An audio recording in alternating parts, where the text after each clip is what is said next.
ഇന്ന് തന്നെ സബ്സ്ക്രൈബ് ചെയ്യൂ, നിങ്ങളുടെ പ്രിയപ്പെട്ട ഷോസ് കാണൂ. അമ്മാവനെ അങ്ങനെ അവനെ വെറുക്കോ അമ്മേ? സ്വന്തം ജീവനേക്കാളും അവൻ സ്നേഹിച്ചിരുന്ന അവന്റെ ഭാര്യയെ ഇന്ന് ഏറ്റവും കൂടുതൽ അവൻ വെറുക്കുന്നുണ്ടെങ്കിൽ അതിന് കാരണക്കാരി ഞാനാ. എനിക്ക് ഇതൊക്കെ ഒരു ബുദ്ധിമുട്ടുള്ള കാര്യമാണോടാ? എനിക്കതിപ്പോ ശീലോയി. രാജു വിചാരിച്ച എല്ലാം രാജുവിന്റെ കയ്യിലേക്ക് എന്നെ തിരിച്ചു വരും. രാജു അതിന് മനസ്സ് വെക്കണം. മനസ്സ് വെച്ചേ പറ്റൂ. ഞാനത് ഋതുമോളുടെ ജീവിതം മാത്രം ഉദ്ദേശിച്ച് പറയുന്നതല്ല.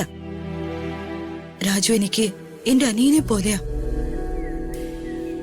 രാജുവിന്റെ ഭാവിയുടെ കാര്യത്തില് എനിക്കും ഒരല്പം ആശങ്കയുണ്ടെന്ന് കൂട്ടിക്കോ. ശരിക്കും ഒന്നാവേണ്ടത് രാജു രമ്യല്ല, ഋതികയും ദീപക്കും അല്ല. രാജു ഋതികയാ. അതൊരിക്കലും നടക്കുമെന്ന് തോന്നില്ല മാഡം.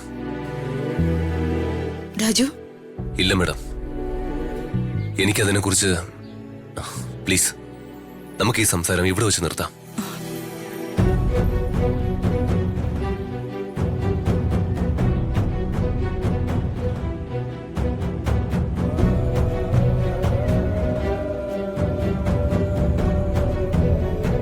ചെറിയമ്മേ,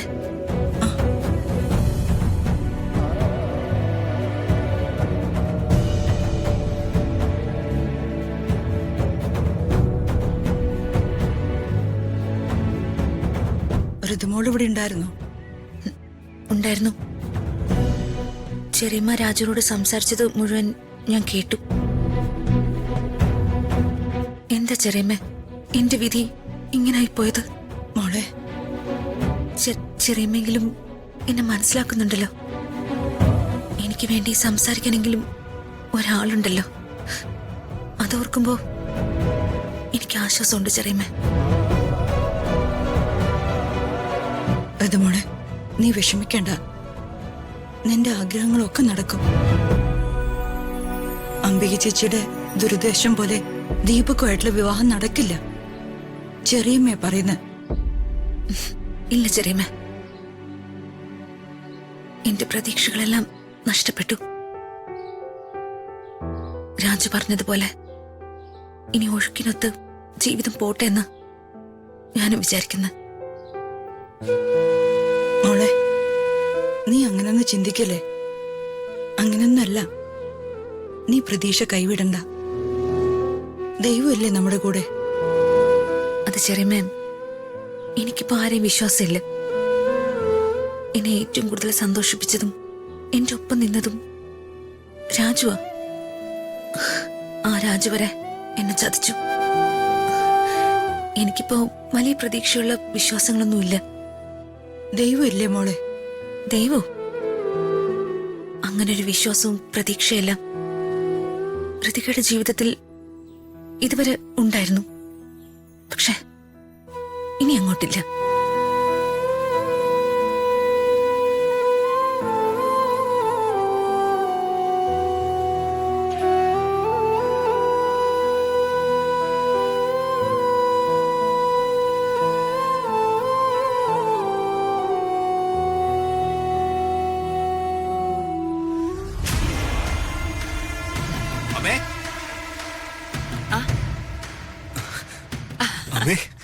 എന്താടാ, സന്തോഷായില്ലേ നിനക്ക്? പിന്നെ സന്തോഷാവാതെ? അമ്മ എത്ര ഈസി ആയിട്ടാ അമ്മാവനെ കൊണ്ട് ഞങ്ങളുടെ വിവാഹത്തിന് സമ്മതിപ്പിച്ചത്. ഞാൻ പറഞ്ഞിട്ടില്ലേടാ നിന്നോട്, നമ്മള് കഷ്ടപ്പെടുന്നതിനൊക്കെ ഫലം ഉണ്ടാവുന്നൊരു ദിവസം ഉണ്ടാവുമെന്ന്? അതെ, നമ്മുടെ നല്ല കാലം തുടങ്ങിയടാ മോനെ. ഈ നല്ല കാലത്തിനായാലും ചീത്ത കാലത്തിനായാലും തമ്മിലൊരു സാമ്യമുണ്ട്. ആണോ? അതെന്താ നിനക്കറിയോ? ഇല്ലമ്മേ. രണ്ടും വരാൻ ഇത്തിരി താമസിച്ചാലും വന്നു കഴിഞ്ഞാലേ അതിങ്ങനെ നമ്മളെ ചുറ്റിപ്പറ്റി തന്നെ കുറച്ച് നാളത്തേക്കുണ്ടാവും.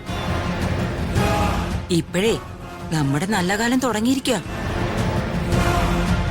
അവളുടെ ആ ഋതികയുടെ ചീത്ത കാലവും. ഇതാ നമ്മുടെ സമയം.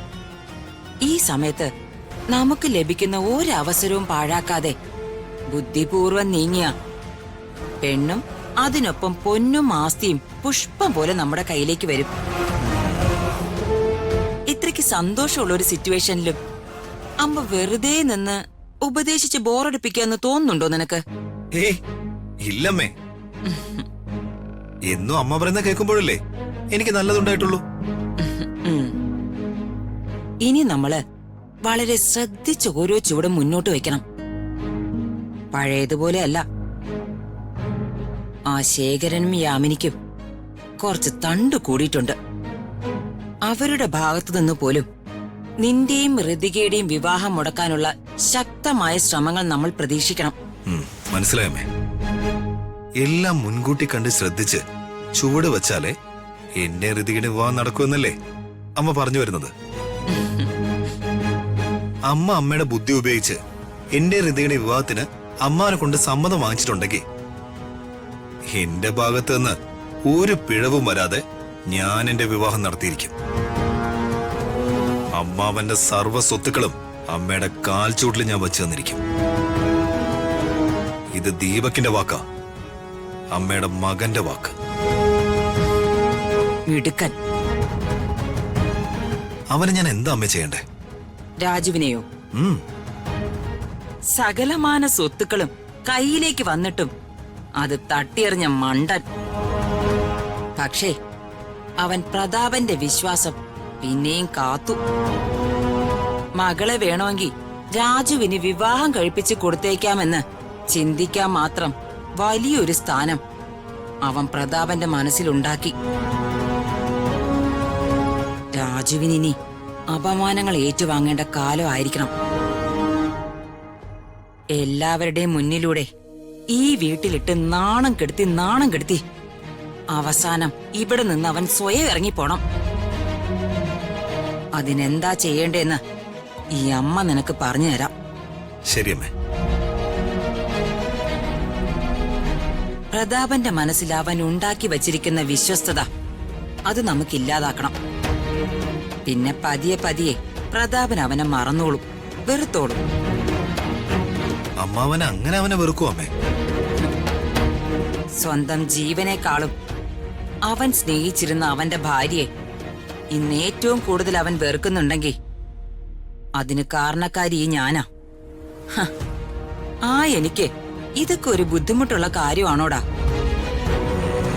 ദീപകെ, നീ നന്നായി ഭക്ഷണമൊക്കെ കഴിച്ച് ജിമ്മിലൊക്കെ പോയി നല്ല വ്യായാമമൊക്കെ എടുത്ത് മനസ്സും ശരീരവും ഒരു പോരാട്ടത്തിന് വേണ്ടി പുഷ്ടിപ്പെടുത്തിക്കോ. അതെന്തിനാ അമ്മേ? നീയും ഋതികയുമായുള്ള വിവാഹം കഴിഞ്ഞ ചിലപ്പോ ഇവിടെ ഒരു യുദ്ധം നടക്കും.